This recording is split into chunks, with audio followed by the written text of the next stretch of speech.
탐방에는 충주댐과 그다음에 충주 중앙탑 그리고 충주 고구려비 전시관을 둘러봤습니다. 충주댐은 일단 우리가 통일이 되면 우리가 북한과 어떻게 자원을 나누어 써야 되는지, 또 우리가 북한에 어떻게 자원을 지원해 줘야 되는지, 우리가 통일이 되면 우리 국토의 중앙인 양구에 우리는 또 어떤 마음으로 어떤 탑을 세워야 될 것인가에 대해서 한번 생각해 보는 계기를 갖고, 충주 고구려비는 고구려가 이 충주까지 내려왔던 그 기념으로 세운 비인데요. 그걸 봄으로 해가지고 고구려의 그 유적이 우리 가까이에 있고, 만일 통일이 되면은 그 고구려 유적을 우리가 얼마나 참 가까이서 정말 실컷 볼 수 있을까, 이런 것들을 생각을 해보기 위해서 충주 고구려비를 봤습니다. 충주댐은 이제 우리나라에서 가장 큰 콘크리트 댐입니다. 콘크리트 댐이고, 이제 남한강을 막아가지고, 댐은 왜 만드는지 여러분 알고 계시죠? 여기는 이 댐에는 발전소가 있어서, 댐이라고 해서 모두 다 수력 발전을 하는 것은 아니고, 어떤 거는 그냥 물만 막기 위해서 만든 것도 있는데, 여기 충주에서는 발전을 합니다. 그래서 홍수 방지라던가 또 가뭄이 들었을 때를 대비해서 물을 이제 가두어 놨다가 이제 풀어주는 그런 댐의 기본적인 그런 역할도 하고 있는 겁니다.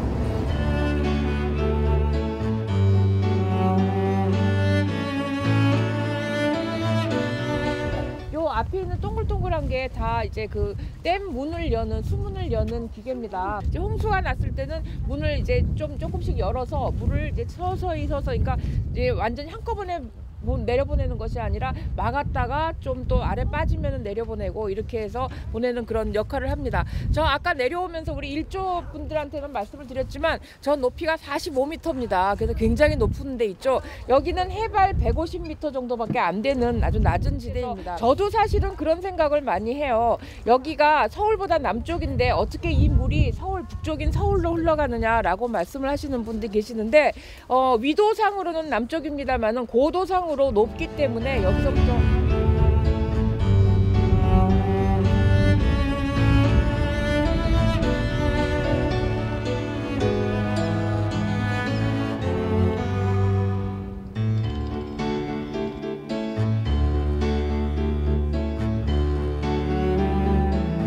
보시는 게 이제 중앙탑입니다. 중앙탑인데 통일신라시 세워진 거고요. 정식 명칭은 충주 타평리 7층 석탑이라고 합니다.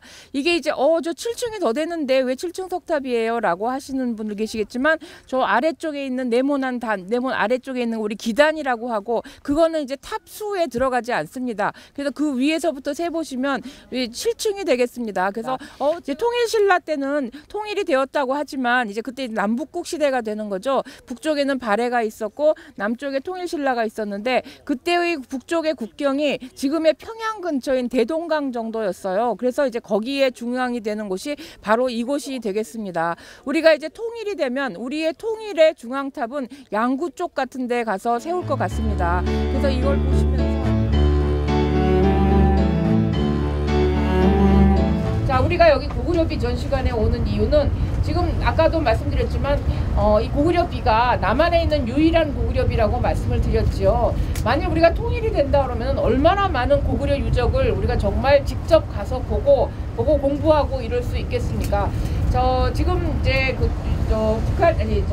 중국이 동북공정으로 해가지고 우리나라 고구려 역사를 자꾸 자기네 역사라고 주장을 하고 자기네 역사로 가져가려고 하는데, 우리나라의 고구려 역사를 연구할 수 있는 학자가 많지 않습니다. 중국이 동북공정을 처음에 시작했을 때 우리나라 고구려사를 연구하는 학자가 18명밖에 없었답니다. 그런데 중국에는 고구려사를 연구하는 학자가 한 3,000명 된답니다. 그 고구려 유적의 대부분이 북한 혹은 중국에 있습니다. 중국은 건드리지도 못하게 하고, 그리고 북한에는 우리가 갈 수가 없기 때문에 고구려사를 공부를 할 수가 없는 겁니다. 그래서 이제 만일 통일이 된다면 우리가 고구려사에 대해서도 좀 더 열심히 많은 사람이 공부를 할 수 있게 돼서, 그래서 이제 중국의 동북공정에도 우리가 제대로 좀 대응을 할 수 있게 되지 않을까라는 그런 생각을 합니다.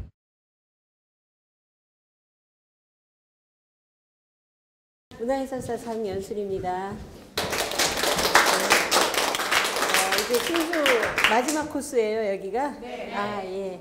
마지막으로 여러분들이 들리신 곳은 충주 고구려비 전시관입니다. 충주가 한 150년간 고구려 땅이었는데 이 충주 고구려비의 많은 그 역사적인 사실들 79년도에 이 비석이 발견되기 전에는 한강 이북 지역이 그 이북 지역까지만 고구려 땅이었다 이렇게 기록이 돼 있는데 이 비석에서 이제 훨씬 밑으로 내려온 충주 지역까지 고구려 국경이 넓혀졌다는 사실들이 비로소 밝혀졌습니다. 예, 진품이에요. 서울에서 오신 분들은 국립중앙박물관에 있는데 그게 진품이에요 이러고 계시는데 아니고요. 이게 이제 진품입니다.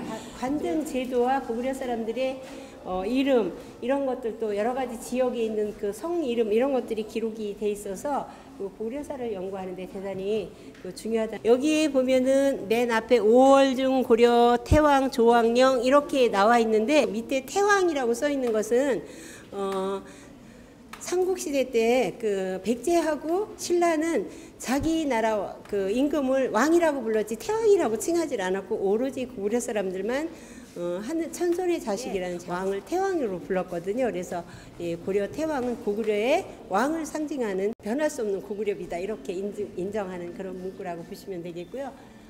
기리에 인문학에 가족끼리 같이 와서 재밌었고 그리고 거의 댐에 갔는데 댐 크기도 엄청 크고 광경도 예뻐서 감명 깊게 받았고 그리고 지금 또 중앙탑에 왔는데 역사를 다시 되돌아볼 수 있어서 좋은 것 같아요.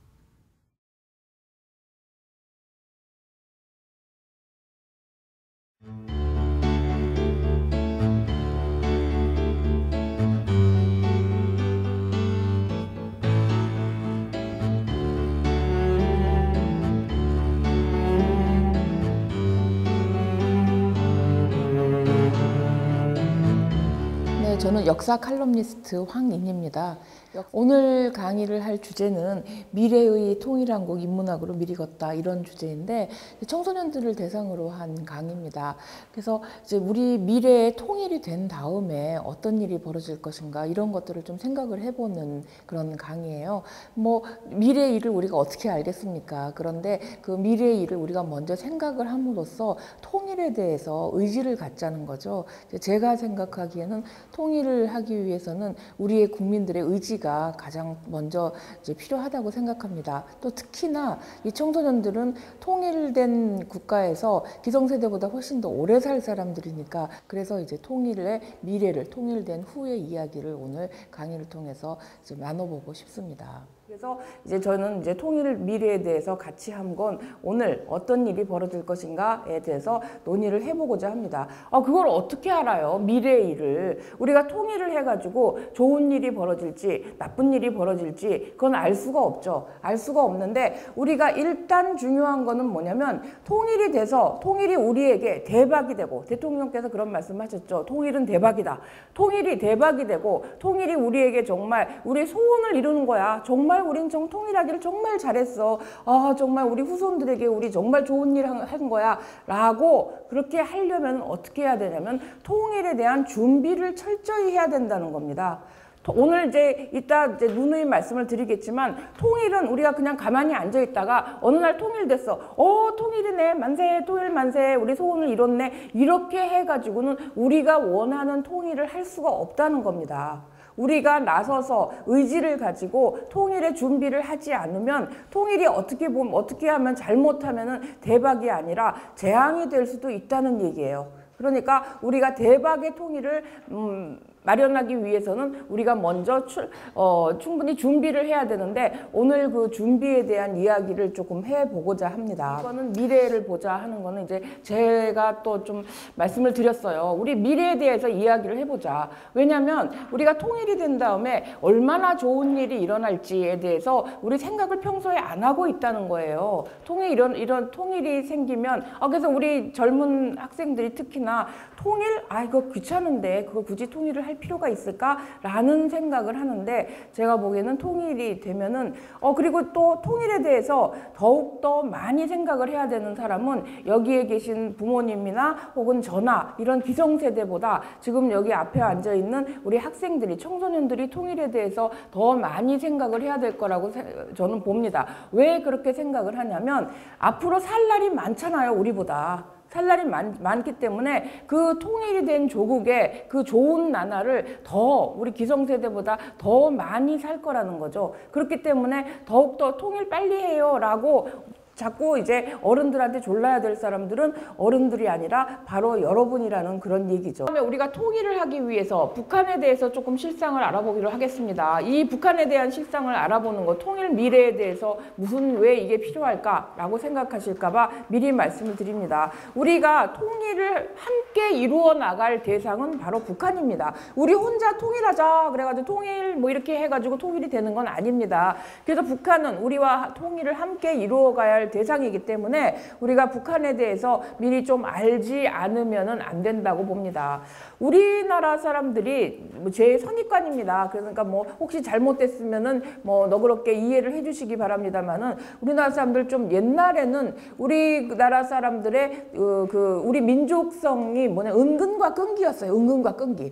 저희 학교 다닐 때는 민족성이 무엇인가 국민윤리책, 윤리책에도 그런 게 나왔어요. 은근과 끈기다 라고 했는데 언젠가부터 우리 민족의 그런 그 기질이 약간 감정적으로 변해갔다라는 생각이 저는 듭니다. 그래가지고 이런 것도 북한 사람들 좋아하거나 싫어하거나 둘 중에 하나예요. 좀 이성적으로 그들이 어떤 상황에 처해 있고 어떻게 살고 있고 어떤 생각을 가지고 있고 이러니까 이렇게 대처해야 된다라는 것보다도 어떤 사람 한쪽 사람들은 와 우리 민족이니까 우리 같이 우리 형제끼리 보듬어야 돼 무조건 보듬어야 돼 이런 생각을 가지고 있고 어떤 사람은 그거 빨갱이 그 상대 하나만 와야 뭐 싹 쓸어버려야 돼 이런 생각을 가지고 있고 그래서 이제 여기서는 조금 그들에 대해서 조금 좀 잘 알아보자 이런 얘기입니다. 자, 북한 얘기를 하면서 우리가 필요한 건 뭐냐면 여러분께 드리고 싶은 얘기는 뭐냐면 북한이 지금 정상적인 국가가 아닙니다. 여러분 잘 아시다시피 정상적인 국가가 아니어서 우리가 통일을 위해서 가장 먼저 해야 할 준비 중에 하나는 뭐냐면 북한을 정상적인 국가로 만드는 거예요. 북한이라는 국가의 정상화. 그 다음에 통일도 대화도 있는 거고 타협도 있는 거고 그렇지 어떻게 해야 되죠? 자, 우리가 여러 가지 방법이 있습니다만은 그 중에 우리가 제일 그래도 의존해 볼 수 있는 방법은 뭐냐면 외교를 통해서 하는 방법이 있습니다. 외교를 통해서. 그래서 더군다나 자존심이 강한 나라입니다. 자존심이 강한 나라니까 우리가 이렇게 고쳐라 대놓고 얘기해서는 안 되고 좀 우리가 외교적으로 조금 유연하게 좀 할 필요가 있고 그 다음에 또 우리가 북한에 대한 정책도 잘 써야 됩니다. 우리 이제까지 햇볕 정책도 있고 그런 여러 가지 대북 정책이 있었습니다만은 실효를 거두지 못했어요. 정책들이. 자, 그래서 일단 그 북한에 대한 정책 중에서 일단 그 높은 사람들의 그러니까 지도층에 대한 정책도 필요하지만 앞으로는 북한 국민들에 대한 어떤 정책도 조금 필요하지 않을까라는 그런 생각이 듭니다. 그렇게 해서 서서히 북한을 일단 정상적인 국가로 만들어 간 후에 그 다음에 이제 어느 정도 말이 통할 때 대화도 하고 이렇게 해야 되는 거라고 봅니다. 일단 화해해서 우리가 열어놓으면 우리 같은 민족이니까 어떻게 열어놓고 얘기하면 잘 되지 않을까 이렇게 얘기하시는 분도 계십니다. 우선 만나자.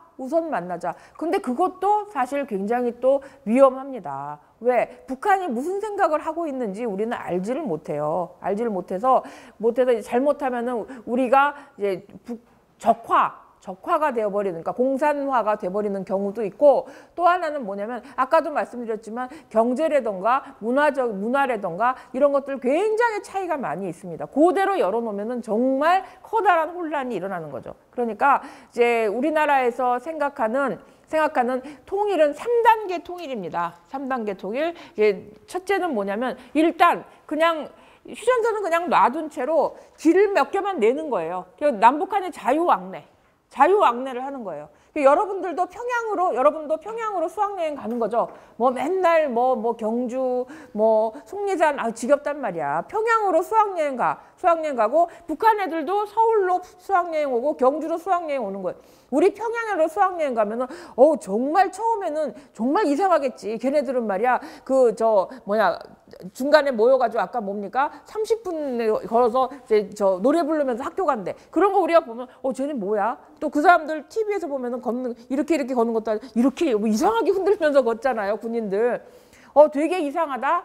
걔네들도 여기 오면은 마찬가지로 얘네는 뭐야? 어떻게 저러고 다니지? 라고 남한에서는 뭐 선생님도 없나? 뭐 이런 생각을 할 수 있어요. 처음에는 굉장히 이질적인데 몇 번 다니다 보면 거기에 익숙해지는 거예요. 쟤네는 그러고 다니나 보다. 뭐 남한 애들은 저러고 머리도 노랗게 해가지고 저렇게 다니나 보다 라고 익숙해지면은 그게 이제 문화적인 통일이에요. 그럼 말도 조금씩 섞이겠죠. 말도 섞이면서 그 과정에서 말도 통일이 이루어지고 뭐 이렇게 됩니다. 정리를 하고 문화적인 통일을 먼저 하고 그 다음에는 뭡니까? 그 다음에는 그대로 놔둔 채로 경제적인 통일을 해야 됩니다. 경제적인 통일은 어떤 단계라고 보냐면 유럽연합과 같이 남북한이 같은 통화를 쓰는 겁니다. 그러니까 같은 그 돈을 쓰는 거죠. 같은 돈을 쓰고, 그러니까 그냥 휴전선은 그대로 놔둔 채로입니다. 그래서 남북연합의 상태, 유럽연합과 같은 남북연합의 상태로 해서 각각의 경제를 유지하긴 하지만 그러나 한반도의 이름으로 통일한국의 이름으로 함께 무역도 하고 함께 경제가 이제 같이 돌아가다 보면은 어느 정도 북한이 갑자기 올라오진 못하지. 그러면서 우리나라에서 북한에 갔다가 많이 투자를 하는 거죠. 투자를 해서 거기서 북한을 집중적으로 발전을 시키면 북한의 경제가 제법 많이 올라오게 된다는 거죠. 올라오게 되면은 그 다음에는 그야말로 비로소 대망의 우리의 그 정치적인 통일을 해야 되는 거죠. 정치적인 통일을 하고 그러고는 이제 휴전선을 걷어버리고 뭐 이런 것들이 우리가 생각하고 있는 남한에서 생각하고 있는 통일의 단계가 되겠습니다. 각 분야에서 본 통일의 의미 빨리빨리 나갈게요. 지리적 관점에서는 국토의 통일이고 정치적 측면에서 보면은 국권의 단일화고 경제적 측면에서 보면은 민족 경제의 통합이고 민족 경제권의 통합이고 사회적 측면에서 보면은 국민의 통합이고 그 다음에 문화적 측면에서 보면 동질성의 회복입니다. 이제 민족 문화에 대해서 이제 우리 내일 답사에서는 그런 얘기를 많이 하게 될 것 같습니다. 민족 문화, 고구려의 유적이 남한에 남아있는 게 별로 없어요. 고구려가 우리 민족 국가라고 하지만 거의 지금 고구려는 중국과 북한의 유적들이 분포가 돼 있어서 우리한테는 잘 느낌이 안 와요. 그런데 만일 통일돼서 우리가 고구려의 그 유적 같은 거를 뭐 평양의 고구려 yen터라던가 뭐 이런 것들을 우리가 같이 공유할 수 있다면 그러면은 고구려가 우리 민족의 국가라는 느낌이 훨씬 더 강하게 오겠죠. 자, 그렇습니다. 자, 그 다음에 전쟁을 막고 민족 번영을 약속하는 길이다. 지금 통일이 안 돼가지고 사실 제일 큰 문제는 뭐냐면 우리가 늘 전쟁의 위협에 시달린다는 겁니다. 전쟁의 위협에. 북한이 뭐 어디로 핵실험했다? 그 우리한테 쏘면 어떡해. 북한에서 쏘는 미사일이요. 태평양에 있는 괌까지 간대. 괌까지 간대요. 그러니까 이 한반도에는 못 가는 데가 없는 거예요.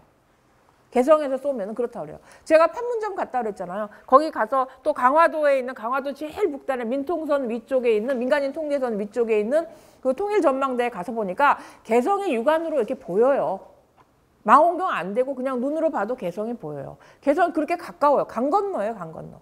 거기서 쏘면은 우리 수원 정도는 뭐 바로 뭐 웬만한 미사일 쏴도 다 이제 거리가 사정거리에 들어가 있는 겁니다. 전쟁의 위협이 있는 한 또 그리고 우리 그 전쟁에 들어가는 전쟁 준비에 들어가는 국방 예산도 우리 만만치 않아요. 만만치 않으니까 자 그것을 만일 우리가 전쟁의 위협에서 벗어날 수 있다면 그 국방 예산도 다른 우리 교육이나 복지 예산으로 돌릴 수 있으니까 그래서 전쟁을 막을 수 있으면 좋겠죠. 이산가족의 고통을 해소할 수 있다. 또 자유와 인권을 신장하는 길이다. 북한 사람들 인권 심하게 침해를 당하고 있잖아요. 우리 그거를 같은 민족뿐만 아니라 같은 인간으로서 우리 한 번쯤은 생각을 해봐야 되는 일입니다.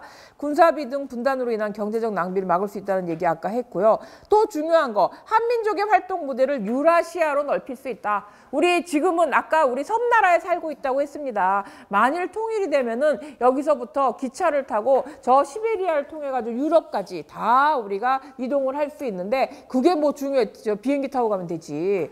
이 무역 같은 거 이런 거는 기차로 다니는 거하고 이 비용을 굉장히 많이 절약을 할 수 있어요. 육로로 가면. 그리고 거기까지 우리가 통해 있다는 것이 굉장히 또 중요한 일이 되겠습니다.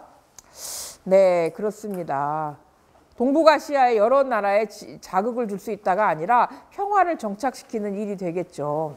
만일 북한에서 그런 일이 일어나가지고 체제가 불안해지고 자기네들끼리 견디기 어려우면은 그러면 이제 그들이 자기네들 견디기 어려워지고면은 남한에다가 손을 내밀어서 야 우리 같은 민족이니까 우리 통일해서 하자 이렇게 될 가능성은 별로 없다는 겁니다. 그들이 만일 어려워지면 그들은 어디다 손을 내밀게 되냐면은 중국에다 손을 내밀게 된다는 거예요. 그리고 중국은 호시탐탐 동북공정이니 뭐니 해가지고 북한 쪽을 어떻게 하면 흡수할까 하고 노리고 있는 중이고 만일 우리가 통일에 대한 아무런 생각도 없고 아무런 대비도 없고 아무런 준비도 준비도 없다면 혹시 통일의 기회가 온다 해도 우리가 그것을 차지하지 못하고 중국에게 넘겨줘야 된다는 거예요.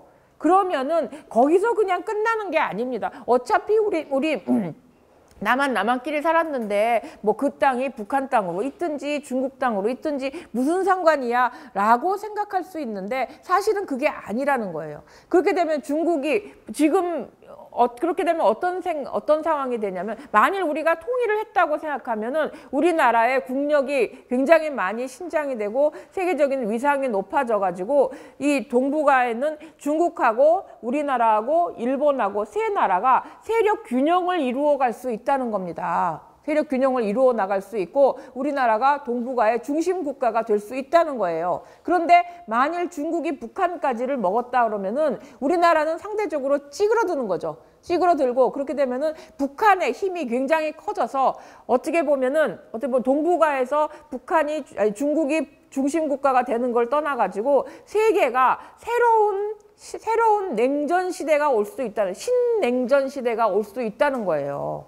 그러니까 우리의 통일이 우리만의 문제가 아니라 사실은 주변 나라를 위해서라도 우리는 통일을 반드시 이루어야 된다라는 것. 그것이 우리의 주도적인 입장에서 통일을 이루어야 된다는 그런 얘기입니다. 중국에 당하지 말고. 네. 지금 우리가 북한도 물론 위험합니다만은 가장 경계해야 될 대상은 사실은 중국입니다. 우리 중국을 절대로 우습게 보면은 안 돼요. 저는 이렇게 생각을 합니다. 북한하고 우리나라하고 아까 1대1로 그냥 다른 사람들 하나도 개입 안 하고 1대1로 전쟁이 났다. 그러면은 아까 제가 말씀드렸죠. 저는 북한이 이길 것 같아요. 우리가 질 것 같아요. 근데 이제 지금은 그런 상황이 아니니까 미국도 있고 중국도 있고 이러니까. 근데 만일 이런 상황에서 전쟁이 일어났는데 우리가 중국하고 지금 외교 괜찮죠? 지금 정도의 외교적 관계를 유지하고 있다라고 하면은 중국은 이 둘 중에 어느 편에 속할 것 같다고 생각하세요?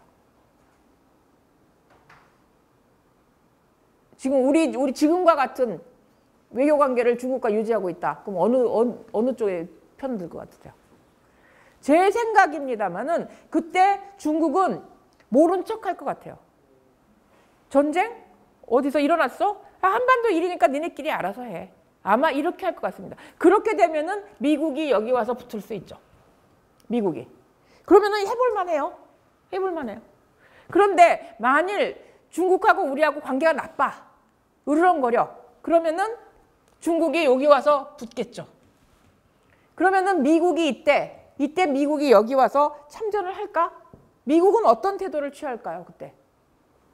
제 생각에는 중국이 여기에서 붙으면 미국은 그래? 전쟁 일어났어? 한반도 일이니까 동북아 일은 동북아가 알아서 해. 이렇게 할 것 같아요.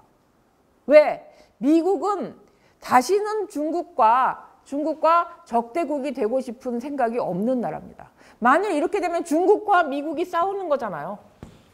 적국이 되는데 미국은 중국과 화해하느라고 얼마나 오랜 시간이 걸렸습니까? 근데 그 당시에는 중국과 싸울 수밖에 없었어요. 그때하고는 지금 국제적인 상황이 많이 달라졌습니다. 중국과 미국이 싸울 때 6.25 전쟁 때는 그때는 이제 그 당시 소련이 있었죠. 소련이 뭐 그 도미노 현상으로 해가지고 공산주의가 점점 이제 옆으로 퍼져나가는 그런 상황이었죠. 그리고 일본이 아직 힘을 갖추지 못한 상황이었어요. 만일 한반도를 중국이 쳐내려와가지고 6.25 때 해가지고 한반도가 공산화가 되면은 그 다음에 문제는 뭡니까? 일본이 문제인 거죠. 근데 그 당시는 일본이 제대로 힘을 갖추지 못한, 전쟁 끝난 지 5년도 안 된 시기였기 때문에, 그리고 일본 내부의 이제 그 경제며 이런 것들이 다 회복이 안 됐기 때문에 일본이 한반도가 공산화가 되면 일본이 공산화가 되는 것도 시간 문제였다는 거예요. 그거를 막기 위해서 미국은 한반도의 공산화를 절대적으로 공산화시키면 안 되는 거죠. 그러니까 다시 말하면 미국은 그때 한반도를 다 통일시킬 필요도 없어요. 남한만 지켜도 되는 거였어요. 남한만 지켜도. 이승만 대통령이 그것 때문에 뭐 미국 측하고 굉장히 많이 싸웠다고 그래요. 이승만 대통령은 이 기회에 통일을 해야 된다라는 거였고, 미국은 통일 이전, 그러니까 전쟁 이전까지 정도만 유지하면 된다라고 해가지고 굉장히 많은 다툼을 했다고 그렇게 얘기를 합니다. 뭐 어쨌든 간에 그래서 지금 중요한 거는 미국도 우리랑 관계가 중요하지만 중국과의 관계가 지금, 그러니까 우리가 중국한테 뭐라 그러나 지금 큰 소리를 못 치는 지경이라는 거죠. 동북공정, 걔네가 우리의 고구려 역사를 넘봐, 성질 같아서는 그냥 확 절교하고, 야, 니네 같은 친구는 우리는 뭐 안 둬, 이러고 싶지만 못하는 거예요. 통일 이후에, 자, 통일을 위해서 우리가 해야 할 일이 아닌 것은, 불씨는 그대로 묻어둔다, 이거 아니죠. 한국 사회 내부의 안정과 발전을 이루어야 된다. 우리가 먼저, 우리 안에서도 통일을 못하는데 남북 통일을 어떻게 하겠습니까? 우리가 뭔가 좀 안에서 맨날 싸우고 이런 것 좀 그만둬야 되고, 서로 평화를 지키려는 결심을 굳건히 하고, 좀 더 성숙된 정치적, 사회적 민주화를 이루어야 하고, 남북 간에 서로 이해하고 화해하는 자세를 가져야 되고, 일단 뭐 그냥 냅다 화해하고 이해한다라고 되는 건 아니지만 일단 적대적인 생각은 조금 좀 버려야 되겠죠. 그렇다고 완전히 무장 해제를 해버려도 된다는 얘기는 아닙니다. 그런데 옛날처럼 뭐 빨갱이는 새빨갛게 생겼나? 뭐 이런 뭐 북한 사람 하면은 무조건 나쁜 사람 뭐 이런 생각은 조금은 좀, 그러니까 미워하지는 않되 경계는 해야 되는, 경계심을 절대로 풀자는 얘기는 아닙니다. 자, 그리고 우방 국가와 우호 협력 관계를 유지한다. 제가 이거를 여기에 나와 있는 거를 통일을 위해서 우리가 해야 할 일을 딱 세 마디로 정리를 요약을 한다면 저는 이렇습니다. 첫째, 의지. 우리가 통일에 대한 의지를 가져야 합니다. 의지. 통일은 꼭 이루어야 한다. 첫 번째, 그래서 준비를 해야 된다. 의지를 가져야 됩니다. 두 번째는 뭐냐면, 이거는 우리 학생들이 할 일은 아닙니다만은 통일을 위한 정책이 제대로, 이제까지 대북 정책은 많이 있었습니다만은 통일 정책이 없었다는 거예요. 통일을 위한 좀 더 참신한 정책이 있어요. 사실적이고 실제적인 정책이 있어야 된다는 거. 그 다음에 세 번째는 뭐예요? 외교입니다. 외교.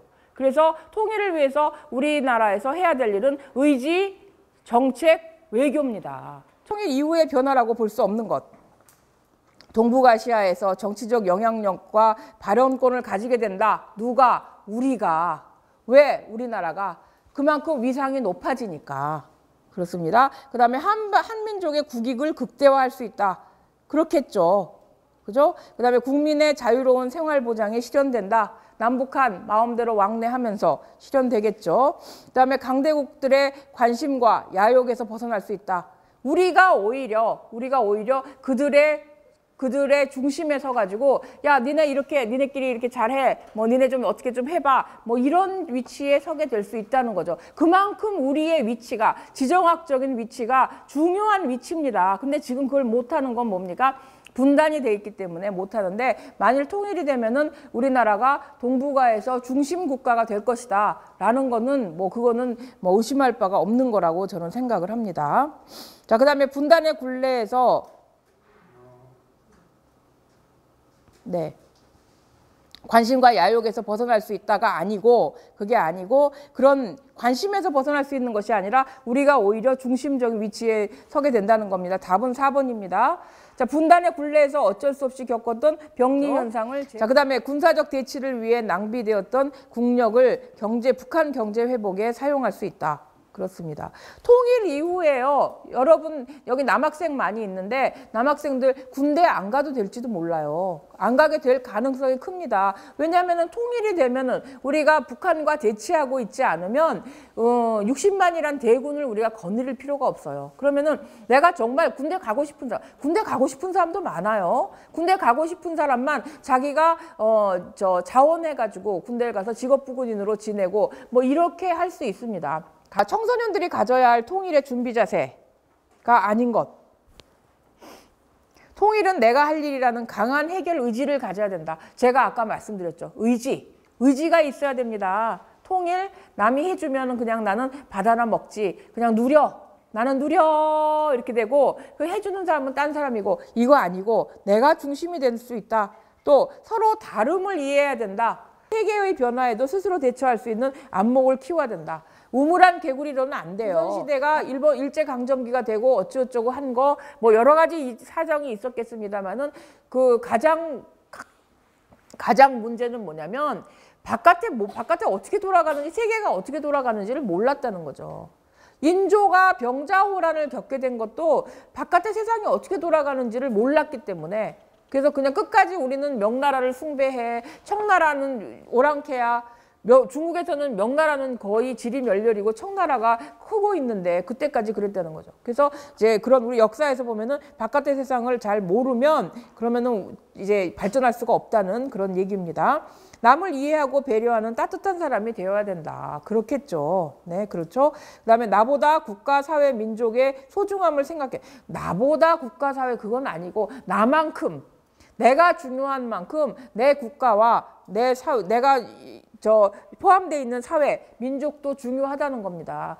여러분 혹시 뭐 대한민국이 나는 정말 지긋지긋해. 대한민국에 살기 싫어. 그래가지고 이제 뭐 어디 그런 분들 많아요. 이민을 갔는데 근데 거기 가서도 대한민국의 어떤 그 그림자는 지워버릴 수가 없어요.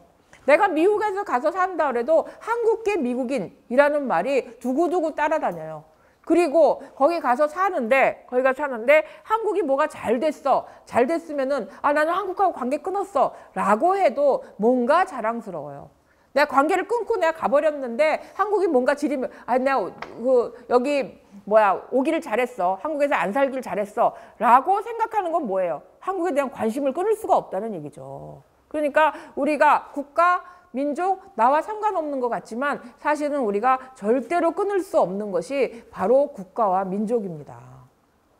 자, 그래서 그걸 소중하게 생각을 해야 되고 화해와 나눔의 정신을 가져야 되고 북한 사람은 하루빨리 우리와 같이 우리와 같이 만들어야 된다. 이거는 아니고 그 사람들 나름대로의 삶을 존중을 하면서 어떻게 하면은 그 서로 다름, 차이를 줄여야 되는가 이거를 연구를 해야 돼. 우리가 그들을 우리처럼 만드는 것이 아니라 이 사이를 좁혀가는 것 이것이 중요하다고 보는 겁니다. 아까 말씀드렸죠. 우리나라가 주장하는 3단계 통일 정책 제1단계는 남북 간의 적대와 대립의 관계에서 벗어나서 서로 간의 믿음과 교류와 협력을 추진하는 화해 협력의 단계입니다. 화해 협력. 문화적 통일을 이때 이루어야 되는 겁니다. 문화적 통일. 지금 말도 많이 다르죠. 말도 달라가지고 어떻게 보면은 북한 사람이랑 만나갖고 대화를 하면은 분명히 이 사람 한국말 쓰고 있는 것 같은데 무슨 소리인지 하나도 못 알아듣겠어. 아니 남한에서도 여러분하고 제 세대하고 말하면은 이 발성도 달라져요. 발성도 지금 요즘 좀 대학생, 중고등학생 이런 사람들 발성도 달라지고 발음 자체가 무슨 소리를 하는지 못 알아듣겠는 그런 경우가 많이 있더라고요. 그런데 더군다나 한 70년 정도를 분단돼 있었던 서로 갈라져 있었던 북한 사람들 발성도 물론 당연히 달라요. 우리 북한의 뉴스 같은 거 보면 아니 말을 왜 저렇게 해? 뭐 이런 거 있잖아요. 그죠? 자, 그게 화해 협력의 단계고 2단계는 남북 간 모두 번영을 누릴 수 있는 경제사회 공동체를 형성하고 발전시키는 남북 연합의 단계. 유럽 연합 생각하시면 쉽겠습니다. 남북 연합의 단계로 가야 되고 그다음에 3단계는 민족 구성원 모두가 주인이 되는 일민족 일국가의 그야말로 그때 통일국가를 완성하는 단계로 가는 거죠. 사회적 안보는 사회 구성원 간의 갈등 해소와 국민 화합에 역점을 둬야 될 것이고요. 사회적 안보를 위해서는 정치적 안보를 위해서는 정부와 국가기구에 대한 국민의 지지에 근거를 해서 정치적 안보. 국민은 이렇게 하자고 그러는데 A 쪽으로 가자고 그러는데 국가에서는 B 쪽으로 가고 이게 옳다라고 하는 거. 뭐 이거는 이제 정치적 안보에 어긋나는 일이겠죠. 경제적 안보는 자원, 재정, 시장의 확보에 근거를 하고요. 그다음에 환경적 안보는 인류의 생존과 유지에 적합한 환경을 만드는 것. 전에 제가 여러분 그 학생들 나이 때만 해도 환경 문제에 대해서 그렇게 별로 관심을 두지 않았어요. 그래서 뭐 그 당시 얼마 전에 월남전, 베트남전이 일어난 지 우리나라가 참전한 게 50주년 뭐 됐다고 그렇게 얘기를 하는데 그 베트남 전쟁할 때 미국에서 고엽제 만들어가지고 고엽제를 막 비행기로 뿌렸잖아요. 비행기로. 고엽제라는 건 뭡니까? 나무 이파리를 말려버리는 거예요. 베트남은 밀림이 열대 지방에 있어서 밀림이 많아서 그 베트남에서 적국이 이제 공산 베트남 우리 베트콩이라고 그랬는데 베트콩은 그 지역에서 나고 자라서 밀림에서 컸던 사람들이에요. 그러니까 싸우다가 밀림으로 쏙 들어가 버리면 찾을 수가 없는 거야. 그래서 이제 미군이나 우리나라 사람들이 밀림에 들어가면 거기다 뭘 만들어 놓습니까? 부비 트랩, 함정 같은 걸 만들어 가지고 막 활에 쏘여가지고 죽고 막 이런 일이 벌어졌거든요. 그러니까 이제 미국에서 생각한 것이 밀림을 없애자. 밀림 없애기 위해서 비행기로 고엽제, 나뭇잎을 말리는 거를 쫙 뿌린 거예요. 그때 우리나라 사람들도 그런 사람들 많이 있대. 거기 더우니까 비행기로 쫙 약을 뿌리면 그 가랑비, 그러니까 이슬비 내리는 것처럼 쫙 약이 떨어지는 거예요. 그러니까 더우니까 나가서 우통 벗고 나가지고 이렇게 입으로 이렇게 받고 뭐 이랬다는 거 아니에요. 근데 그게 정말 심각한 그 질환을 일으키는 독약이었던 거죠. 독약. 다이옥신. 그래서 뭐 그때 젊은 군인이었는데 그때는 뭐가 바로 뭔가 문제가 생기는 건 아닌데 그러고 이제 돌아왔는데 시름시름 어딘가 모든 게 다 아프고 막 뭐 몸이 썩어 나가고 결혼을 했는데 기형아가 나오고 뭐 이런 일이 벌어졌는데 그때만 해도 그런 거에 대한 환경에 대한 그런 이제 인식이 없었는데 지금은 환경 문제가 그러니까 막 댐 같은 거 만들면 박수치고 막 그땐 그랬죠. 우리나라가 발전하나 보다. 뭐 소양강 댐, 뭐 청평대 이런 거 만들 때 우리 다 같이 정말 발전하나 보다 좋아했는데 지금은 댐 못 만들어요. 왜? 환경에 엄청난 영향을 주기 때문에. 자, 통일이 됐다고 지금 됐어요. 자, 여러분 통일이 됐습니다. 뉴스에 막 나. 여러분 가슴 벅찬 통일이 지금 이루어졌습니다. 우리 민족의 염원인 통일이 이루어졌습니다. 여러분 이제 우리는 새로운 삶이 우리 앞에 펼쳐지고 있습니다. 그랬을 때 통일됐으니까 나 뭐 해봐야지. 자, 그거를 쓰시면 됩니다.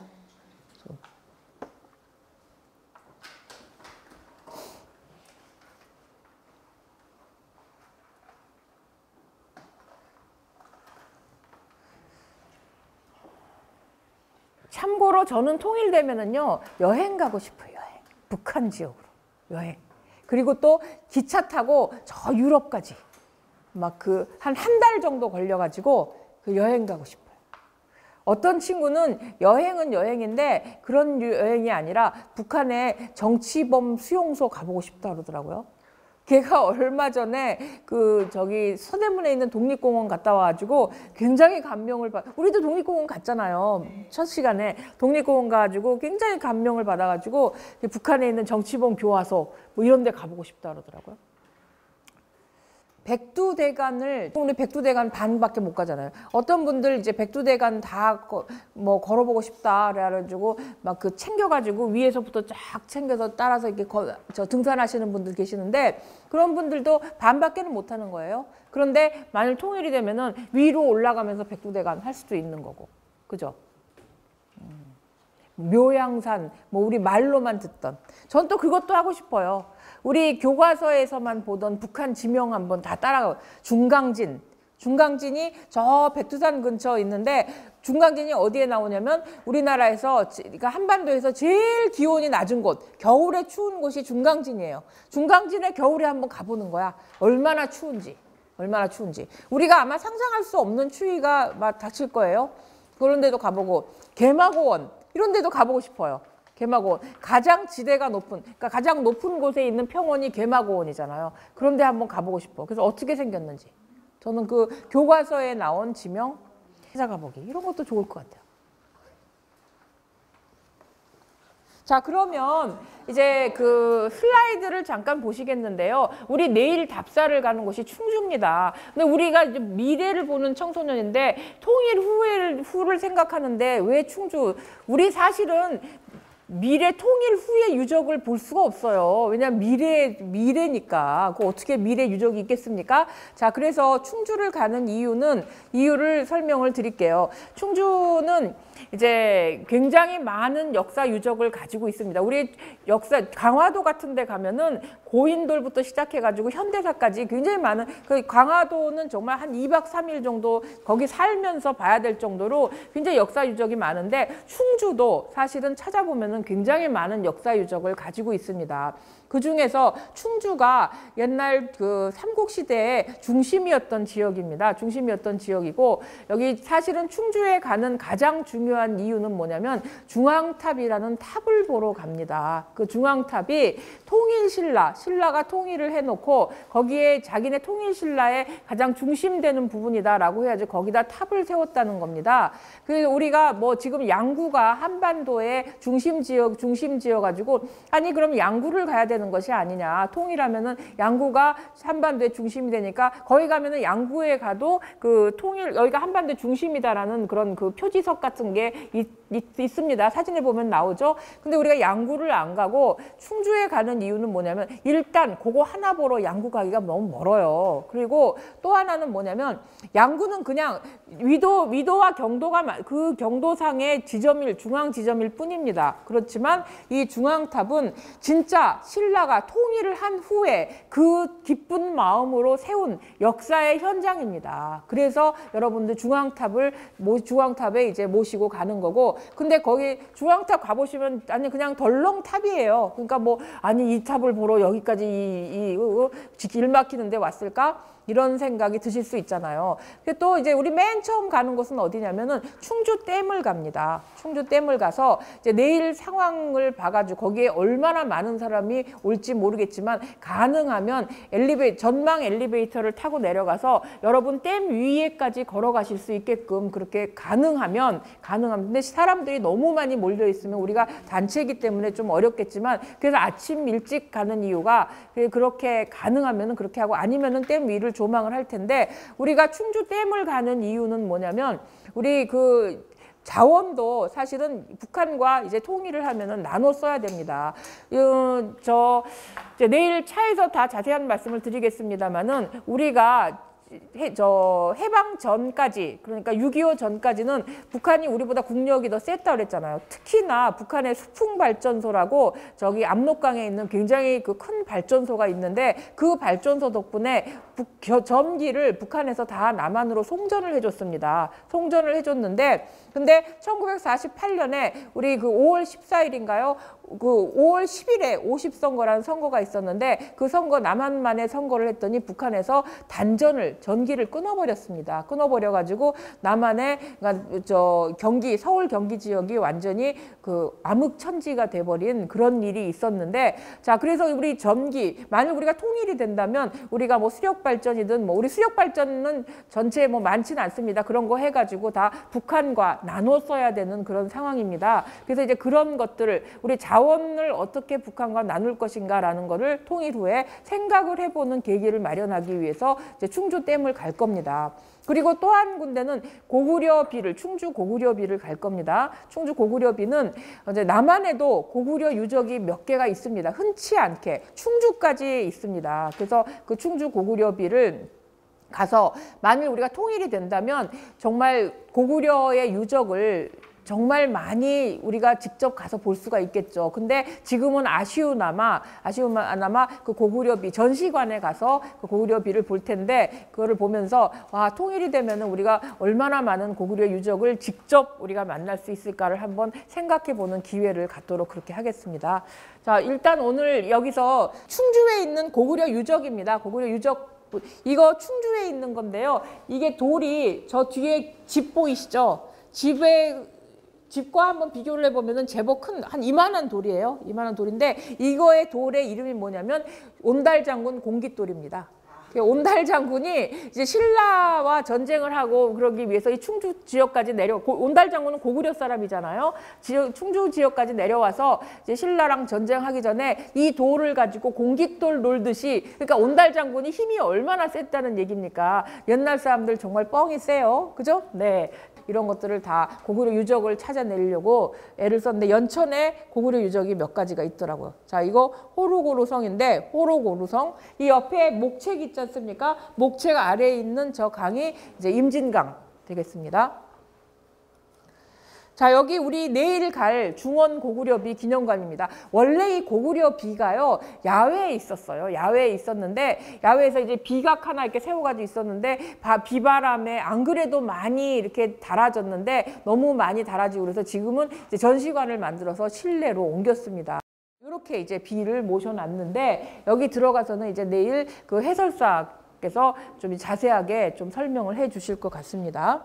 자, 이거는 충주에 있는 몽골 항쟁 전승 기념비입니다. 그래서 그 여기 1253이라는 그런 그 저희가 숫자가 쓰여 있는데 그거는 몽골과 싸워가지고 이겼던 바로 그 해의 연도를 나타냅니다. 여기서 활약을 한 장수는 김윤후라는 사람인데 그 사람 여러분 아마 교과서에서 국사 공부 열심히 한 사람들은 다 배웠어요. 처인성에서 공부 열심히 했구나.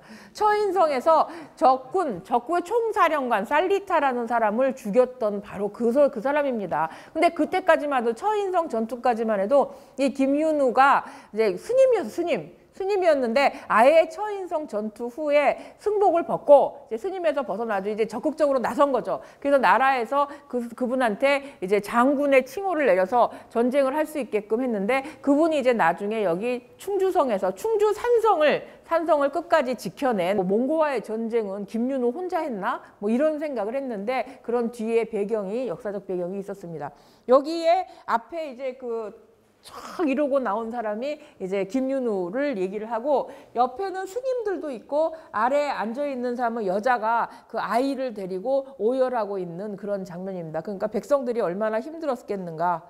자, 요렇게 이제 김윤후 그다음에 그 당시에 활약했던 그러니까 저기는 도망가고 없고 그다음 무신 정권이었잖아요. 왕과 무신들은 강화도로 도망가고 없고 일반 백성들이 이제 나와서 다 나라를 지켰던 그런 것이 있습니다. 자, 이게 이제 내일 우리가 갈 중앙탑입니다. 한반도의 중앙에, 그러니까 한반도의 중앙이 아니라 그 삼국이 통일을 해놓고 그 사람들이 뭐 얼마나 정확하게 축적을 했겠습니까마는 자기네들이 생각하기에 중앙이라고 생각하는 곳에 이렇게 탑을 세워놓고 야, 우린 통일했어. 그러니까 중앙에 우린 탑을 세울 수 있어. 라고 했던 그 느낌을 여러분이 내일 가셔서 나중에 우리도 통일되면은 거기 가서 세워야지 라는 생각을 하시라고 여기 내일 모시고 갑니다. 여기 굉장히 넓은 잔디밭이 있고 아마 느낌이 확 요 앞에 거기 강이 흐르는데요. 거기에 조종 경기장이 있어요. 이번에 아시안 게임 조종 경기를 거기서 했다고 합니다. 네, 큰 박수 부탁드립니다.